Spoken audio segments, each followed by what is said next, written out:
राम जय राम जय जय राम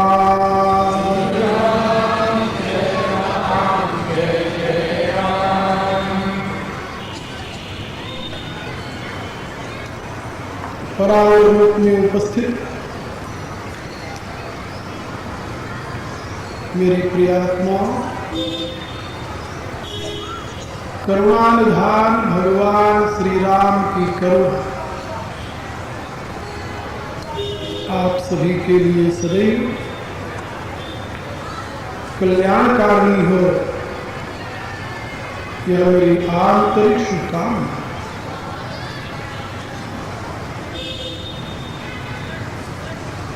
प्रभु कृपा प्रसाद से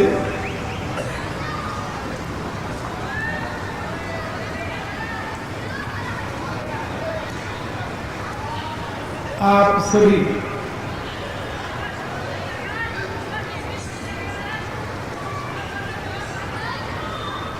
अपने जीवन को कृतार्थ करने के लिए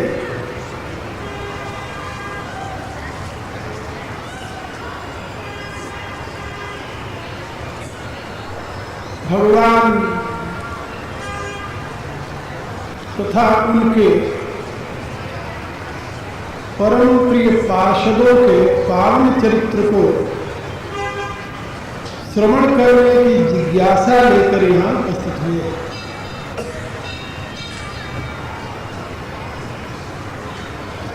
प्रभु प्रेरणा से मैं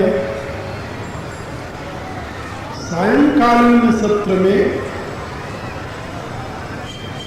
आप सबको परम भागवत रुद्रावतार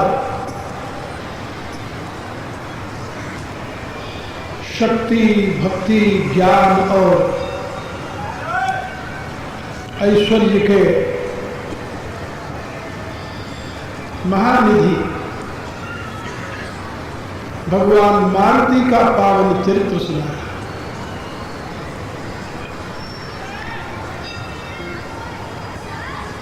संत चूड़ामणि महाकवि गोस्वामी तुलसीदास जी ने रामचरितमानस के प्रारंभ में ही भगवान मारुति की महिमा का गान करते हुए कहा, महावीर बिनो हनुमाना। मैं महावीर हनुमान की प्रार्थना करता, विनती करता, स्तुति करता। कौन है महावीर? परिचय में बताए। राम जासु यश आँख बखाना,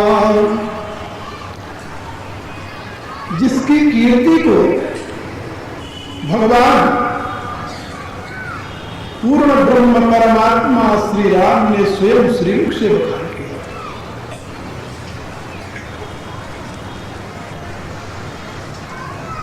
शेष शारदा वेद पुराणा, ये सकल करनी रघुपति गुण गाना। चारों वेद साक्षात स्वयं ब्रह्माणी सरस्वती, सहस्र मुखधारी शेष, अष्टादश पुराण, ये सभी तो भगवान श्री राम की महिमा का गान करते हैं। और भगवान श्री राम जिसकी महिमा का गान करते हो वो कितना महान होगा, ये आप स्वयं समझ सकते हैं। गोस्वामी जी ने कहा, राम जासु जस आप बखाना। और साथ में ही प्रणव पवन कुमार खलबन पावक ज्ञान घन, जास हृदय आगार, बसई राम सर चाप धर। भगवान ने लक्ष्मण को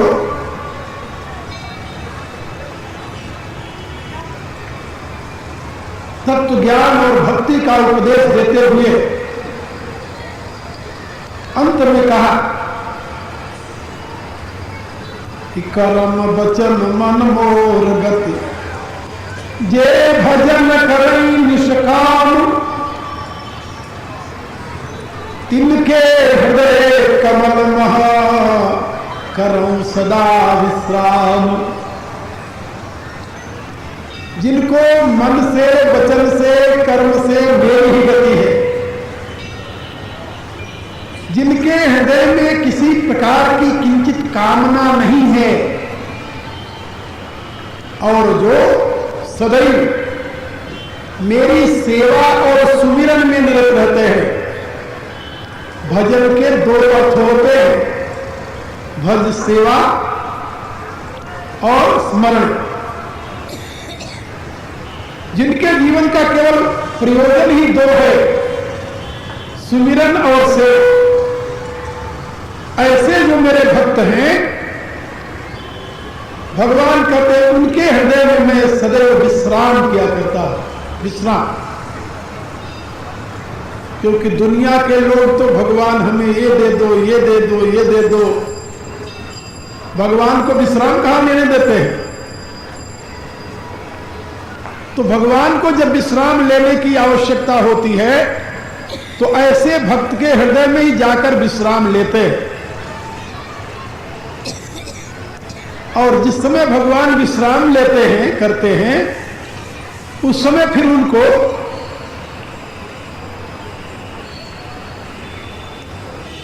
धनुष बाण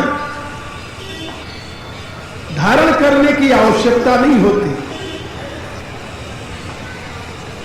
तो गोस्वामी जी कहते हैं कि ऐसे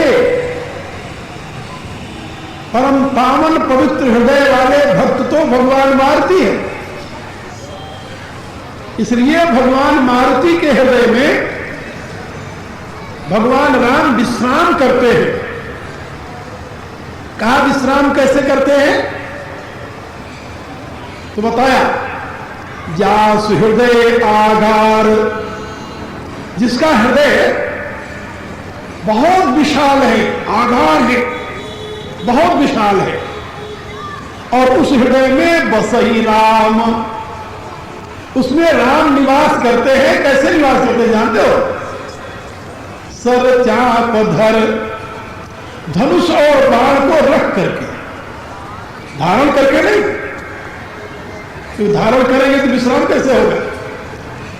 बगल में धनुष लिए हो, हाथ में बाण लिए हो, और तब चाहे कि हम विश्राम कर ले तो ऐसे विश्राम होता है? नहीं, विश्राम नहीं होता। भगवान कभी कभी इस मुद्रा में भी विराजित होते हैं। विराजित होने का तो वर्णन है लंका कांड में। जब सुवेलगिर पर्वत पर भगवान जाते हैं तो वहां पर इसी मुद्रा में विराजित होते हैं।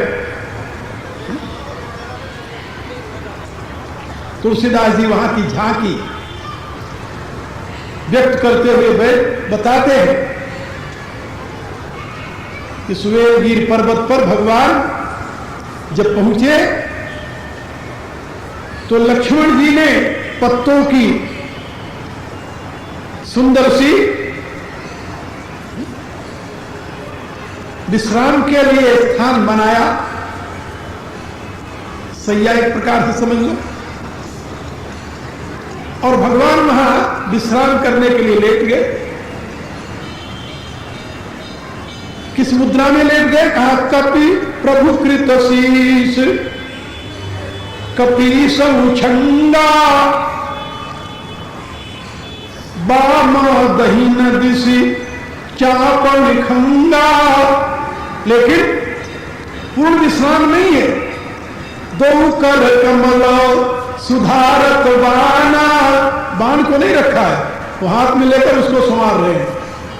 क्यों? कि शत्रु की भूमि पर इसी की आवश्यकता है।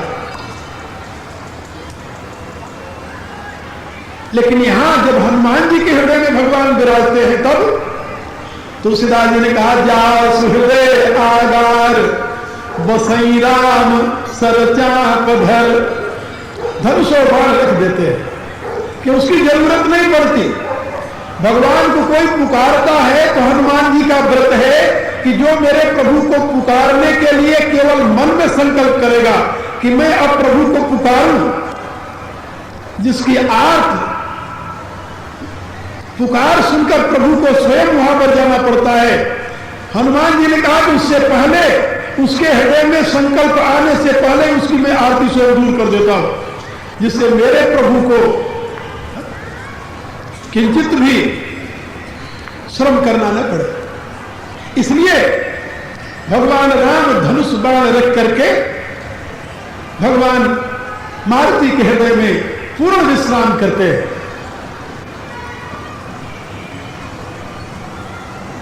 ऐसे जो हनुमान जी हैं,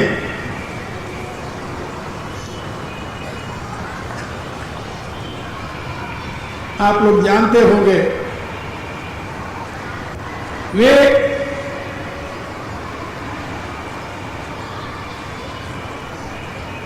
गौतम की पुत्री अंजना उनकी मां है, और बृहस्पति के पुत्र,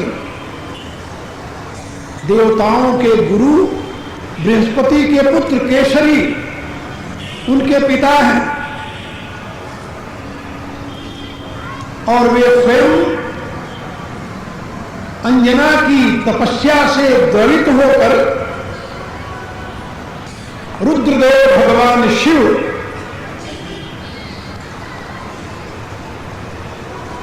हनुमान के रूप में अवतार लिए हैं। इसलिए वे रुद्रा अवतार है। और उनके इस अवतार में भगवान वायुदेव का सहयोग होने के नाते वो पवन पुत्र भी कहे जाते हैं। उनका मातृकुल और पितृकुल दोनों ही महान है, परम पवित्र है। और वाल्मीकि रामायण में ये प्रसंग आता है कि जिस समय भगवान राम के समक्ष हनुमान जी जाते हैं, उसमें जब उनसे वार्तालाप करते हैं तो भगवान राम स्वयं लक्ष्मण से कहते हैं कि लक्ष्मण, ये ब्राह्मण कुमार, ये ब्रह्मचारी कोई सामान्य नहीं है। जिसने ऋग्वेद, यजुर्वेद, सामवेद, अथर्ववेद का अध्ययन न किया हो, जो वेद के 6 अंगों का ज्ञाता न हो, वह ऐसी वाणी नहीं बोल सकता,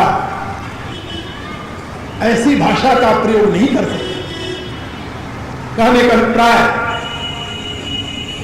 कि आप बुद्धिमानों में श्रेष्ठतम, विद्वानों में महान विद्यावारिधि, ज्ञानियों में अग्रगण्य हैं। कितनी महिमा गाई जाए। वह भगवान मारुति हनुमान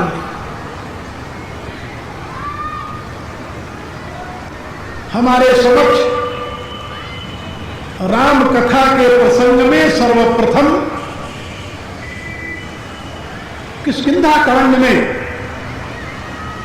दर्शन देते हैं। तुलसीदास जी ने अपनी रामायण को 7 कांडों में वर्णन किया और उन्होंने कहा कि ये 7 कांड जो है, ये भगवान श्री राम का वाण में विग्रह है, वाणी में विग्रह। और उसमें बालकांड प्रभुपाल अयोध्या कति मन मोहे, उदर बनो आरेण हृदय किष्किंधा सोए। सुंदर ग्रीव मुखार बिंद लंका कही गाये। जाने रावण आदि निशाचर सकल समाये।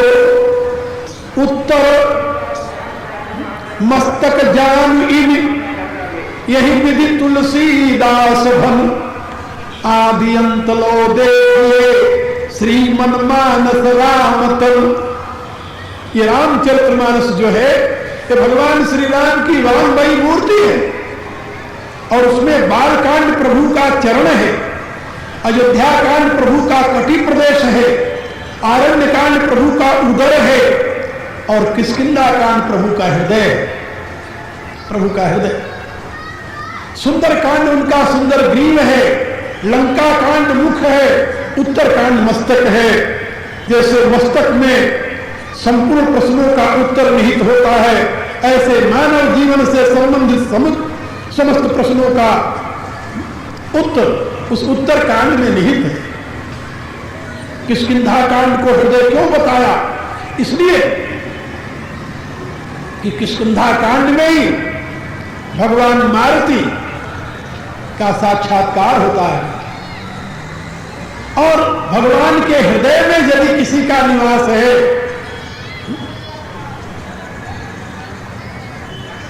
आप जानते हो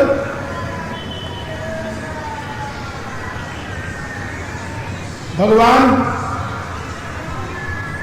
स्वयं श्रीमुख से कहते हैं, हनुमान जी से जब मिलते हैं वो प्रसंग मैं आगे आप लोगों को सुनाऊं। जैसे हनुमान के हृदय में राम का सदैव निवास होता है, ऐसे राम के हृदय में भी हनुमान का निवास होता है। क्योंकि गीता में भगवान ने घोषणा की है, ये यथा माम प्रपद्यन्ते तांस्तैव भजामि। जो जिस प्रकार से मेरा भजन करता है उसको मैं उसी प्रकार से भजता हूं। इसलिए राम के हृदय, रामचरितमानस के, रामतर रूप रामचरितमानस के हृदय स्थान की किष्किंधा में भगवान मारुति का सर्वप्रथम दर्शन होता है। किस स्थिति में होता है? ये भी बड़ा ही रोचक और अद्भुत प्रसंग है। हनुमान जी जब योग्य हुए विद्याध्ययन करने के, माता पिता को बड़ी चिंता हुई, इस मेधावी अद्भुत बालक को शिक्षा देने वाला कोई सामान्य ऋषि नहीं हो सकता,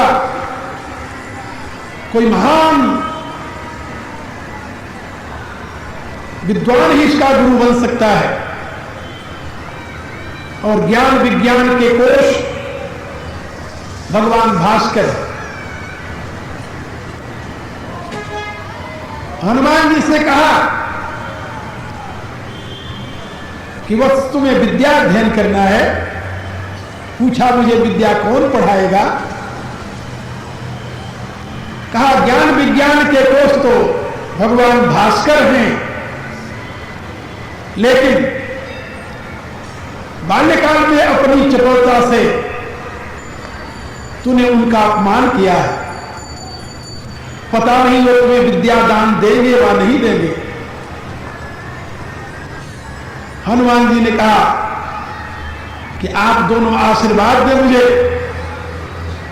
वो मुझे अवश्य विद्या दान देंगे। माता पिता की आज्ञा और आशीष पाकर हनुमान जी भगवान भास्कर के पास पहुंचे। तुलसीदास जी ने अपनी गीतावली में हनुमान बाहुक में ये बात लिखी है, भानु से पढ़न हनुमान गयो, भानु मन अनुमान बाल के कियो फेर फारसो। जब हनुमान जी उनके पास पढ़ने के लिए गए, विद्याध्ययन करने के लिए, तो भगवान भास्कर ने पहचान लिया कि वही बालक है जो मेरा तिरस्कार किया था। इसलिए उन्होंने कहा कि देखो, मेरे तेज के सामने और मेरे गति के सामने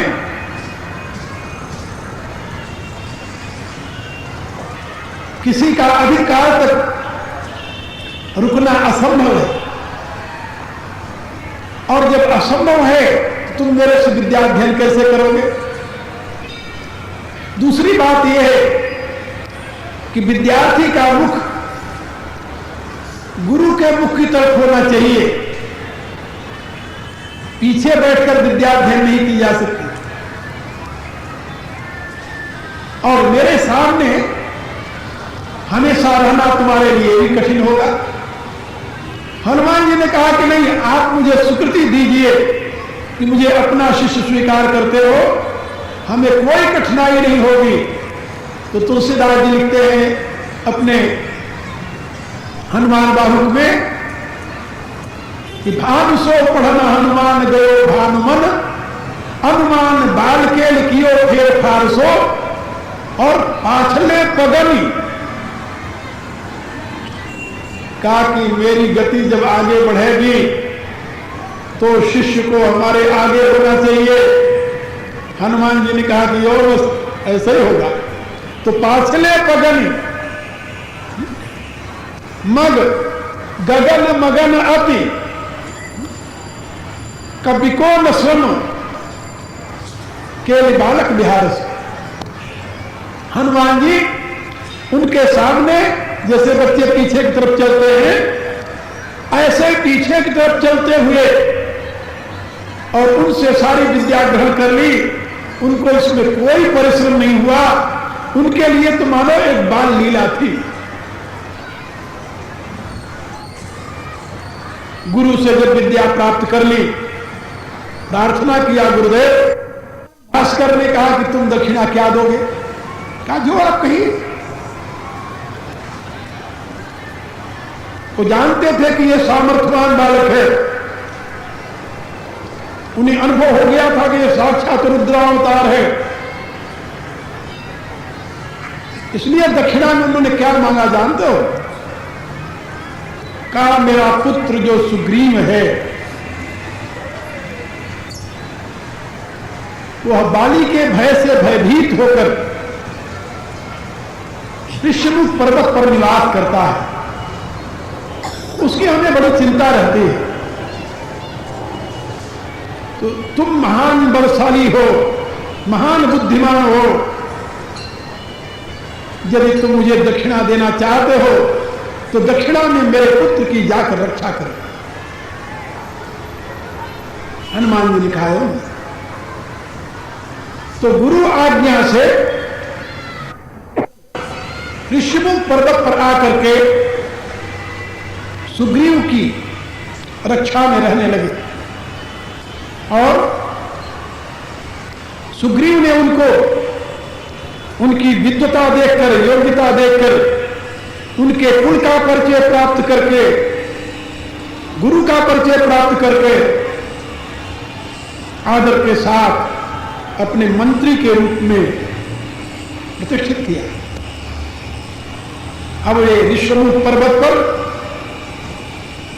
निवास करने लगे।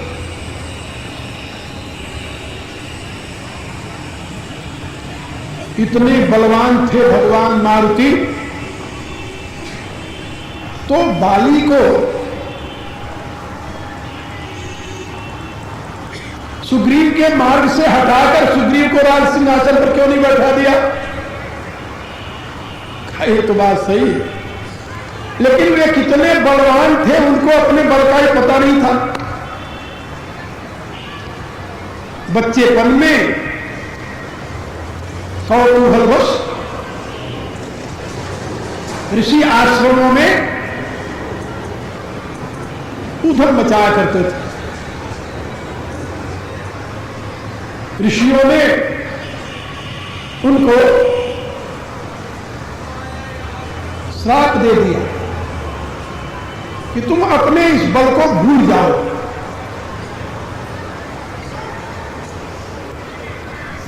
जब कभी कोई याद दिलाएगा तब तुम्हें अपने बल का स्मरण होगा। इस शाप से शापित होने के नाते सुग्रीव के साथ रहते हुए भी उन्हें अपने बल का बोध नहीं था, विद्या का बोध था। इसलिए विद्या का प्रयोग तो करते रहे मंत्रणा के रूप में, लेकिन बल भूल गए थे, उसका प्रयोग नहीं कर सके। ये भी ईश्वरी विधान समझिए। जब भगवान राम सीता हरण के पश्चात भगवती को ढूंढते हुए, ढूंढने की लीला करते हुए समझ लो, भक्तिमती सवरी के आश्रम पर गए। सवरी के आतिथ्य को स्वीकार करने के पश्चात सवरी से पूछा, सीता की कछु सुधी भामिनी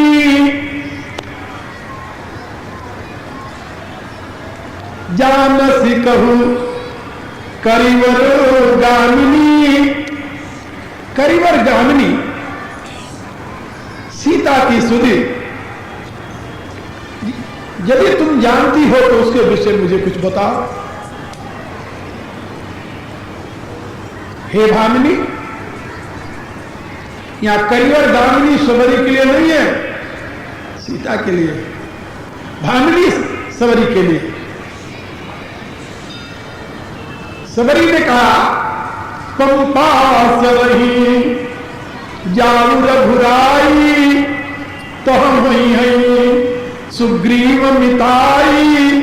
सो सब कहीं देव वीरा, जानत हो पूछो मति धीरा। भगवान से कहा, हे प्रभु आप सब कुछ जानते हो, फिर भी मैं निवेदन करती हूं कि आप यहां से आगे जाइए, वहां पर आपकी सुग्रीव से मित्रता होगी और वो आपको सीता की सारी सुधि समझा देंगे, बता देंगे। भगवान सवरी के आश्रम से जब आगे चले, पंपा सरोवर के पास पहुंचे, उनको आता हुआ देख करके सुग्रीव जो बैठा हुआ था ऋषमुख पर्वत के ऊपर शिखर पर, वो हृदय में सोचने लगा, ये दो बालक राजकुमार लगते हैं, अस्त्र शस्त्रधारी हैं और इधर ही चले आ रहे हैं, इनके इधर आने में क्या प्रयोजन है? कहीं ये बालके पठाए हुए तो नहीं है? अपने मन में भयभीत हृदय सुग्रीव हनुमान जी को स्मरण किया। हनुमान जी ने कहा कि कहिए देव, क्या समस्या है आपके सामने? आप घबराए हुए क्यों लग रहे हैं? सुग्रीव ने कहा, हनुमान, तुलसीदास जी के शब्द को सुनिए, आगे चले बहुरी रघुराया, ऋषमुख पर्वत निहराया, कहरह सचिवो सहित सुग्रीवा, आवत देखी अतुल बल सीवा, अति सभीत कह सुनु हनुमाना, ये पुरुष जुगल बल रूप निधाना।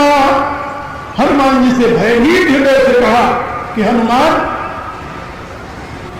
तुम बुद्धि में श्रेष्ठ हो, विद्या में श्रेष्ठ हो, ज्ञान में श्रेष्ठ हो, क्योंकि हनुमान के बल का सुग्रीव को भी पता नहीं था,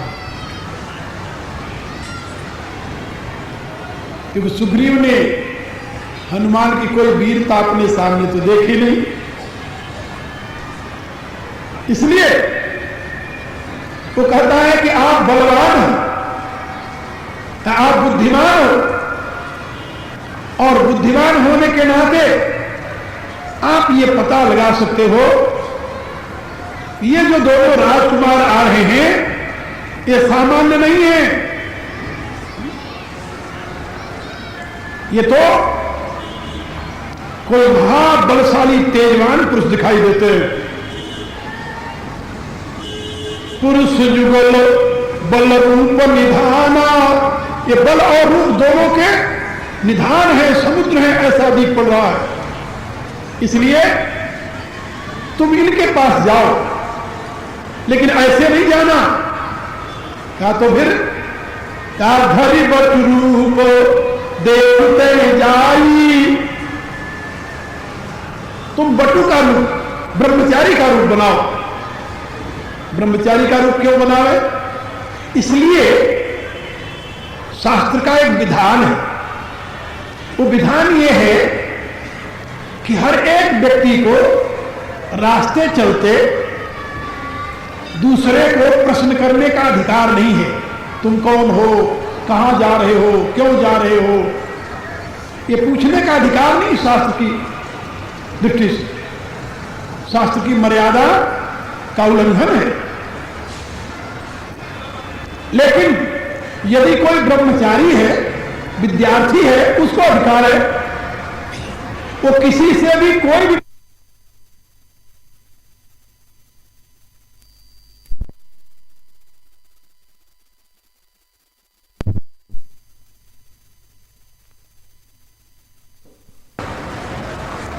इसलिए सुग्रीव ने कहा कि धरि बट रूप देखते जाई, बटु का रूप, ब्रह्मचारी का रूप बना करके देखो और उनसे वार्तालाप करो, पूछ लो कि वो कौन है, और जब जान लो कि वो कौन है तो कहे मोहि जिय, फिर मेरे को बता देना। कैसे बताना?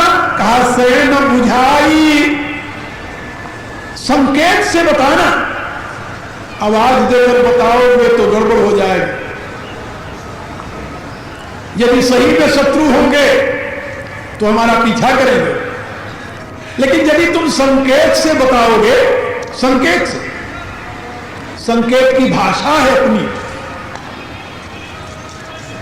संकेत की भाषा कैसी होती है जानते हो? तुलसीदास जी ने लिखा है संकेत की भाषा बरवे रामायण में।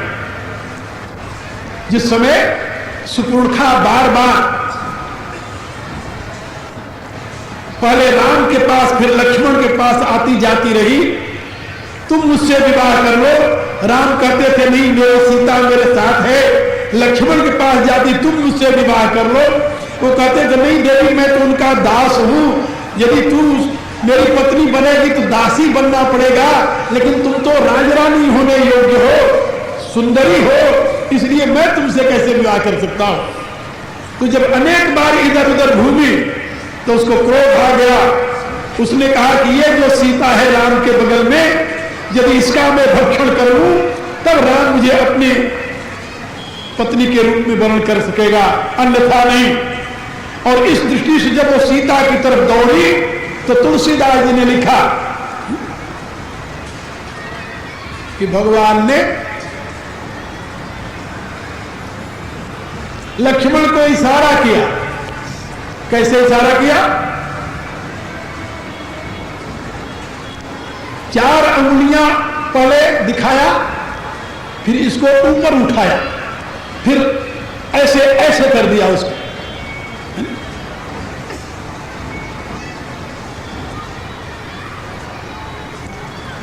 ऐसे करके फिर सुपुर्णखा से कहा कि नहीं अब जाओ, वो तुम्हें वर्ण कर लेगा।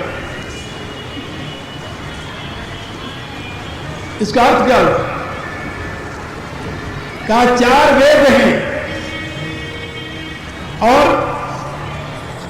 वेद का एक नाम है श्रुति, और श्रुति कहते हैं कान को।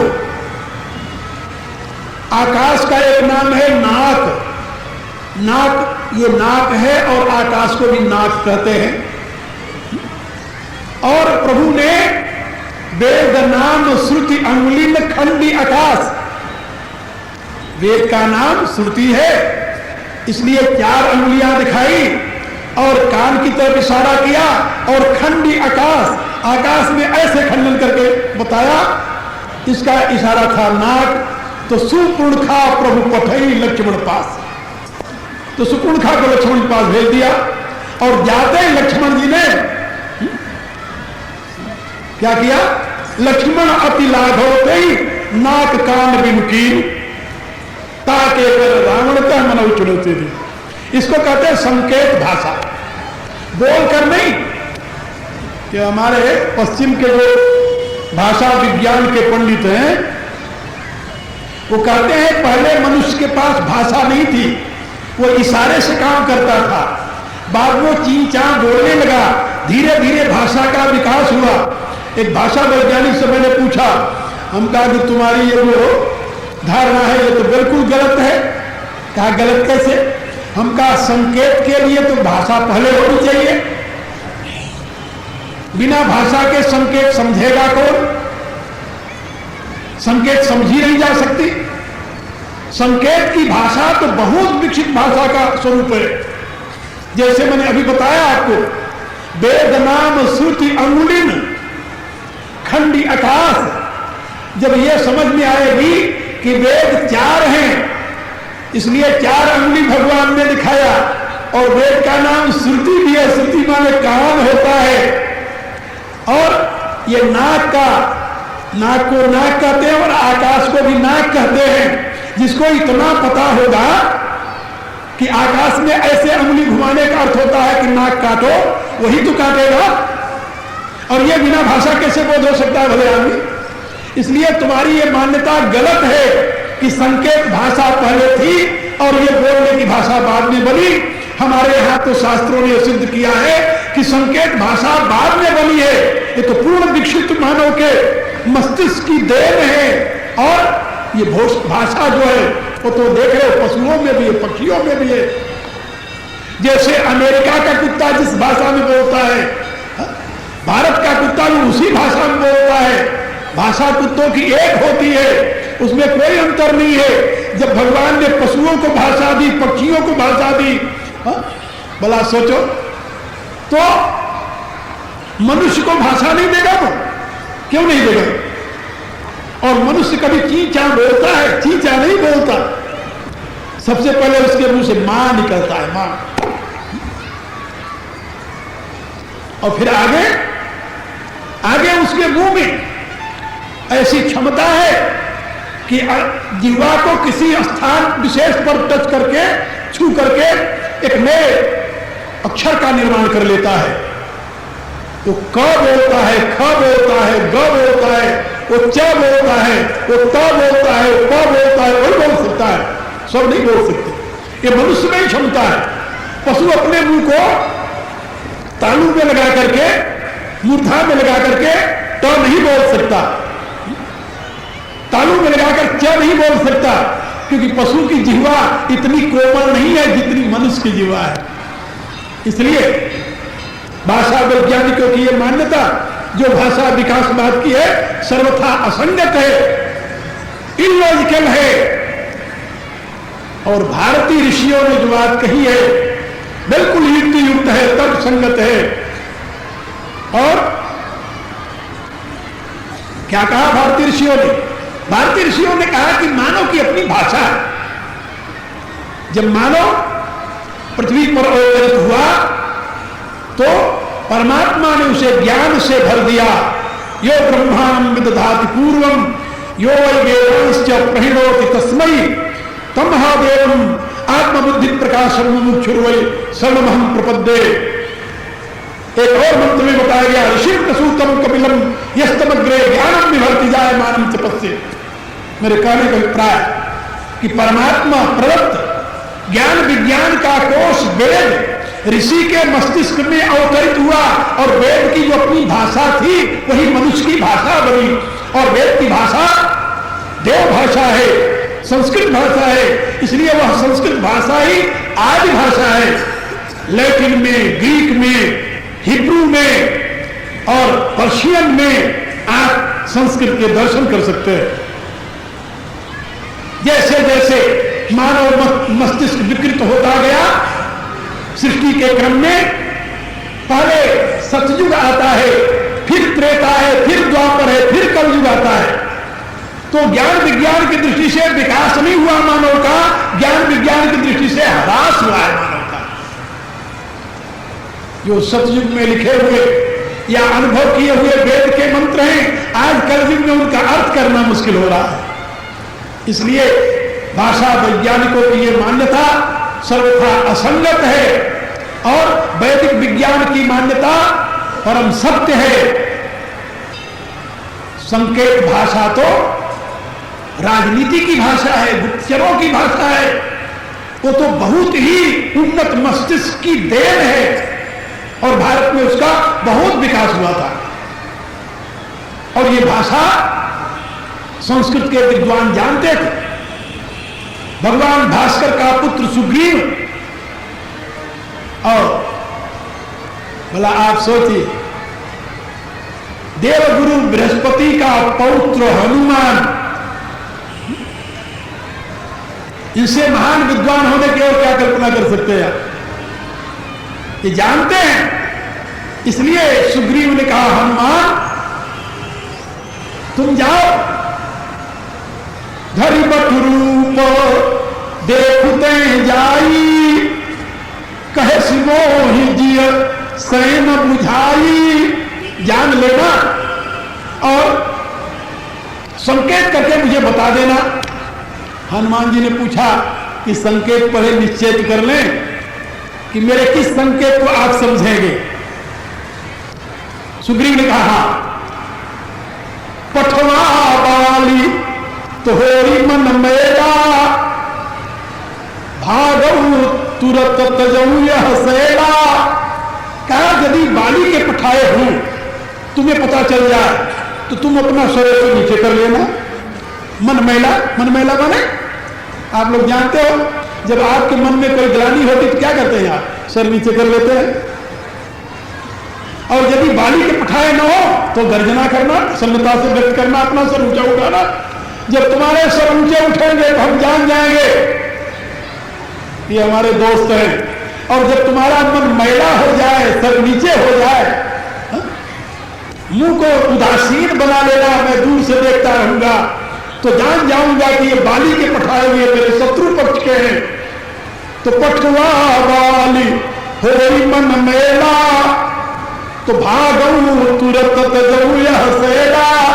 तो मैं तुरंत यहां से भाग जाऊंगा इस पहाड़ को त्याग करके, क्योंकि उस पहाड़ पर बाली तो नहीं आता, लेकिन बाली किसी अपने दोस्त को तो पठा सकता है। बाली क्यों दोस्त को पठावे? सुग्रीव कहता मुझे मारने के लिए। क्या तुम्हारे जीते जी रहने पर बाली को क्या कष्ट है? क्या क्योंकि वो मुझे अपना शत्रु मानता है?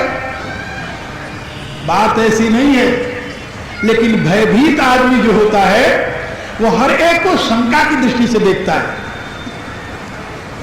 यह सुग्रीव के दिमाग की अपनी उपज है, सत्य तो नहीं है।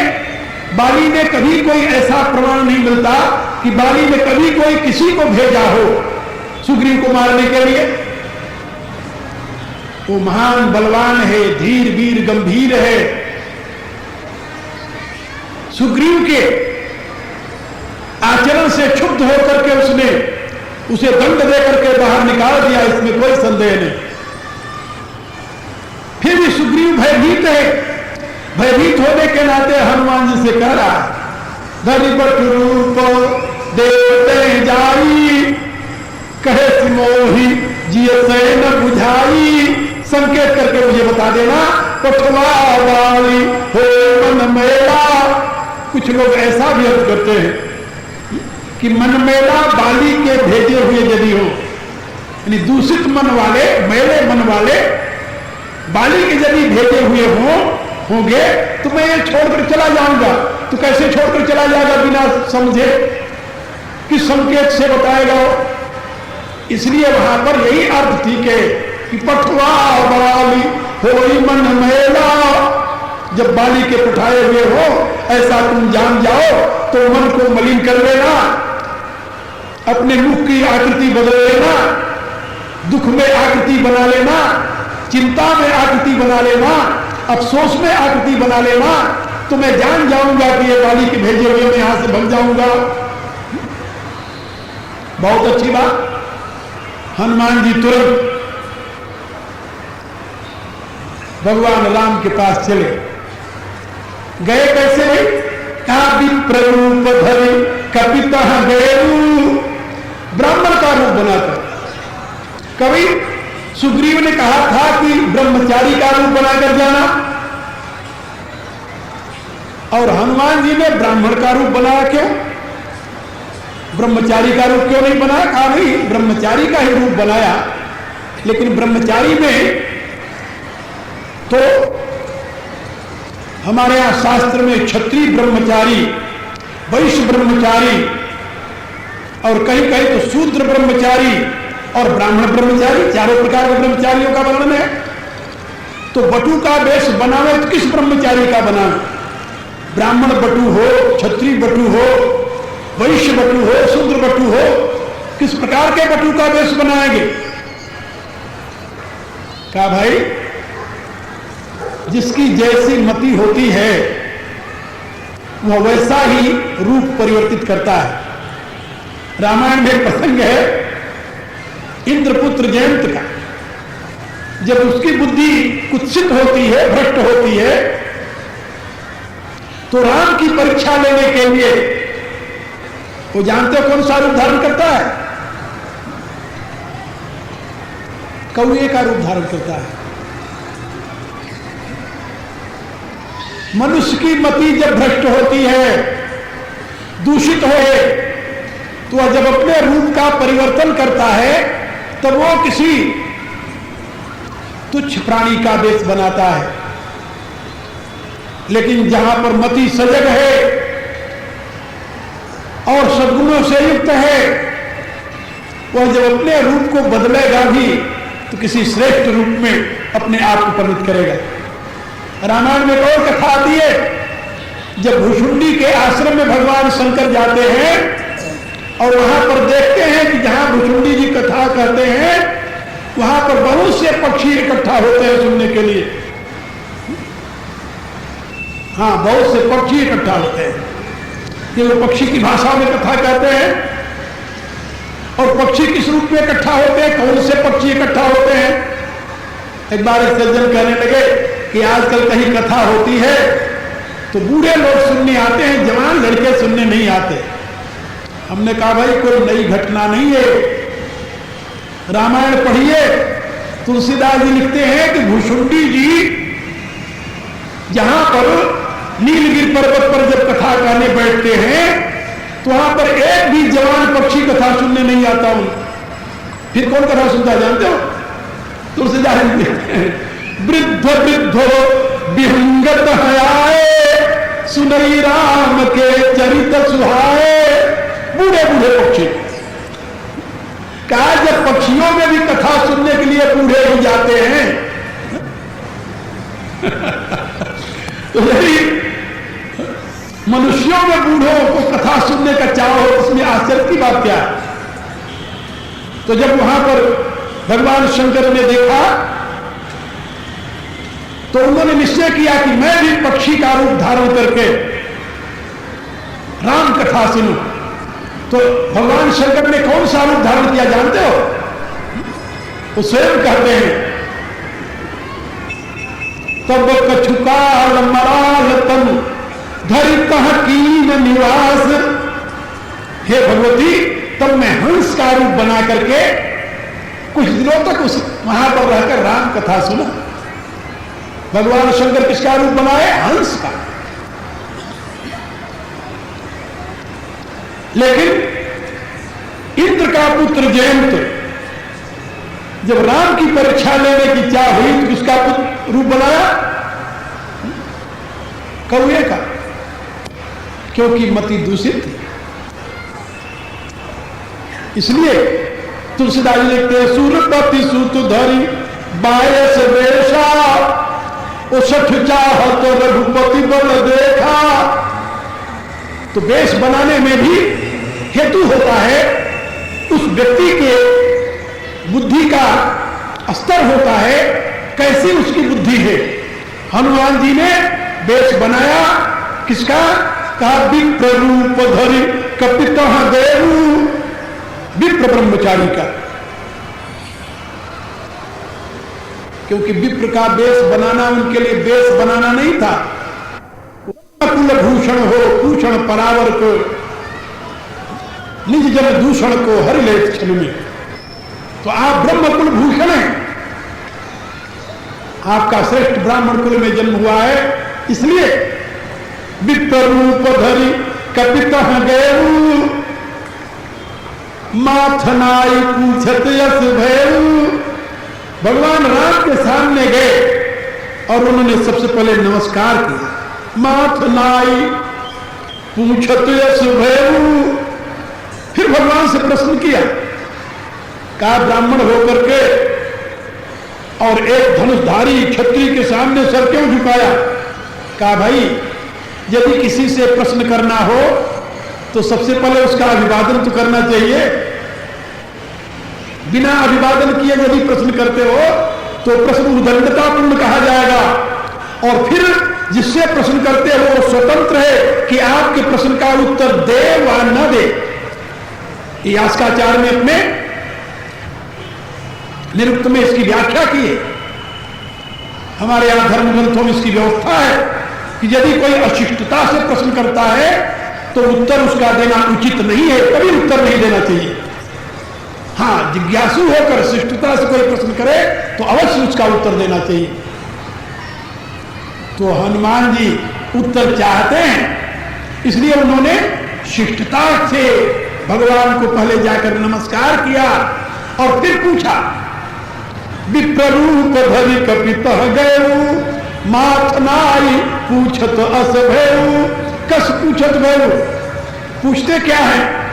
को तुम श्यामल गौर शरीरा, क्षत्रिय रूप फिरहु वन वीरा। यहां प्रश्न बड़ा गंभीर है।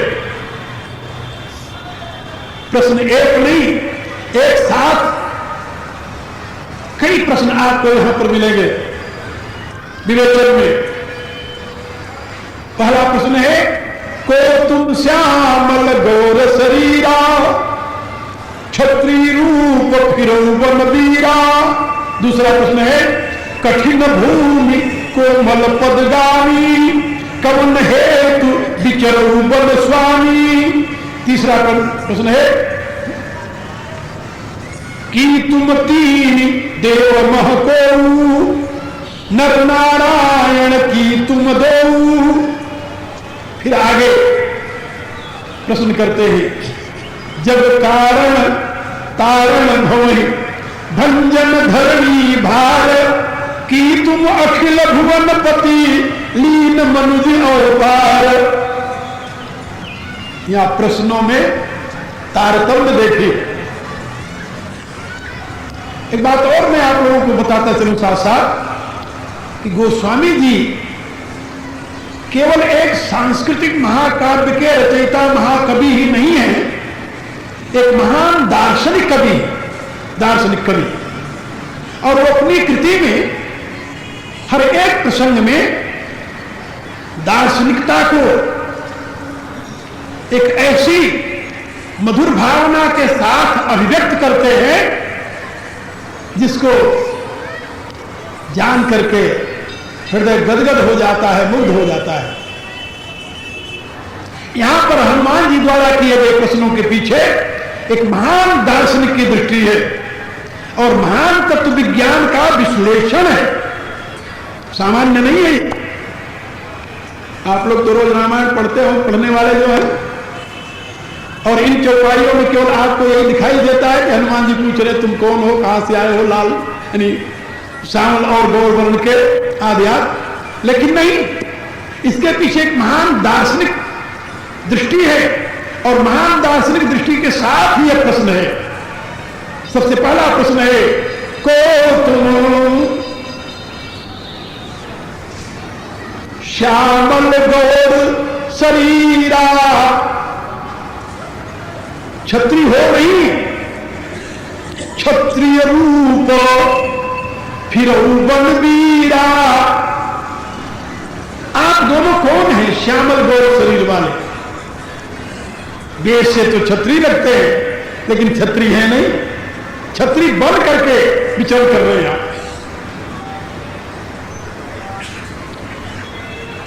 छत्री बने हुए हैं, नकली हैं, असली नहीं है। भाई असली छत्री क्यों नहीं है? तुम बने हुए छत्री कैसे समझ रहे हो? नकली छत्री का वेश धारण करने वाला कैसे समझ रहे हो? उन्होंने कहा कि इसके पीछे मेरा तर्क है। क्या तर्क है? कहा कठिन भूमि कोमल पदगामी। कहा इस कठोर पृथ्वी पर चलने वाला व्यक्ति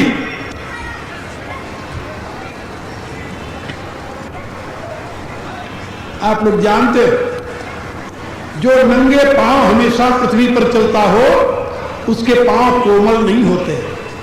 क्या होते हैं? कठोर हो जाते हैं। ये पांव का रगड़ जब पड़ता है पृथ्वी के साथ तो तलवे कोमल नहीं होते, कमल के समान खिले हुए नहीं होते, वे कठोर हो जाते हैं। और पत्थर पर चलने वाले को तो और कठोर हो जाते हैं।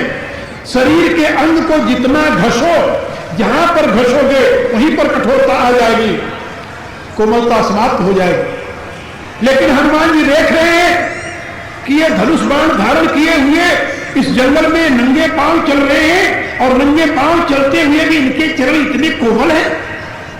तो कोमल चलन वाला व्यक्ति यदि कठोर पृथ्वी पर चलता हुआ दिखाई दे तो वो मनुष्य तो नहीं हो सकता। और छत्री के चरण इतने कोमल नहीं होते। छत्री तो घोड़े की सवारी करता है, इससे उसके पांव कठोर हो जाते हैं। वह मृगा करने जब जंगल में जाता है तभी वहां पर दौड़ता है, उसके पांव कठोर हो जाते हैं। और उसके पांव में जब कोई पदत्राण होता है तब भी उसके पांव कठोर हो जाते हैं। छत्री के पांव इतने कोमल हो असंभव। इसलिए को तुम श्यामल गौर शरीरा छत्री रूप फिर बलवीरा। तुम वीर बन करके छत्री के रूप में जो विचर रहे हो तो छत्री नहीं, ये बिल्कुल सत्य बात है। तो तुम बताओ हो कौन? श्याम और गौर शरीर वाले कौन है भाई? भगवान मौन है, कुछ नहीं बोले। फिर दूसरा प्रश्न अनुमान लगाओ कौन है? हनुमान जी कहते मेरे अनुमान से देव महको, तुम त्रिदेवों में से कोई नहीं हो। ब्रह्मा विष्णु महेश ये तीन देव हैं। तो जानते हैं कि रुद्रावतार तो मैं स्वयं हूं। अब रहते विष्णु और ब्रह्मा कि इन दोनों में से तो यह नहीं है दो। लेकिन कहा नहीं, ब्रह्मा और विष्णु के सामने मेरा सर अपने आप झुक जाए ये नहीं हो सकता। हां ये दो है। फिर एक प्रश्न हुआ कि तुम तीन देव महको नर नारायण की तुम दो। कहीं आप दोनों नर और नारायण तो नहीं हो? पहले हनुमान जी ने त्रैत देखा, त्रैत, इसलिए तीन देवों की बात कही। ये तीनों देव जो हैं वो सतोगुण रजोगुण तमोगुण के अधिपति अधिष्ठान देव। परमात्मा जब त्रिगुणात्मिका शक्ति के माध्यम से स्वयं को आविर्भूत करता है ब्रह्मांड के संचालन के लिए, तो इन तीनों गुणों के अधिपति के रूप में उसकी अभिव्यक्ति होती है। सतोगुण प्रधान विष्णु, रजोगुण प्रधान ब्रह्मा और तमोगुण प्रधान शिव का आविर्भाव होता है। ये तीनों देव एक एक गुण के अधिपति हैं। जब तक बुद्धि त्रिगुणात्मिका होती है तब तक मनुष्य के अथवा जीव की दृष्टि में ये तीनों देवों का अस्तित्व बना रहता है। इसलिए यहां पर तुलसीदास जी संकेत रूप में समझा रहे हैं कि साधक की दृष्टि पहले त्रैतवादी होती है। प्रकाश, क्रिया, स्थिति, शील जो तीनों गुण हैं, इनके जो अधिपति देव है उनकी उद्भावना करता है। इसलिए हनुमान जी पूछते हैं कि तुम तीनी देव महको, लेकिन जब उसकी बुद्धि और निर्मल होती है और शुद्ध होती है, उस सत्य के तेज के प्रकाश में जो और दिव्यता को प्राप्त होती है तो त्रैत हट जाता है, फिर द्वैत रह जाता है। फिर वो द्वैत देखता है और द्वैत जब देखता है तो वो प्रश्न करता है कि नर नारायण की तुम दो, कहीं आप नर और नारायण तो नहीं हो। प्रश्न तो बड़े सुंदर है, क्योंकि पहले त्रैत फिर द्वैत, उसके बाद में अद्वैत।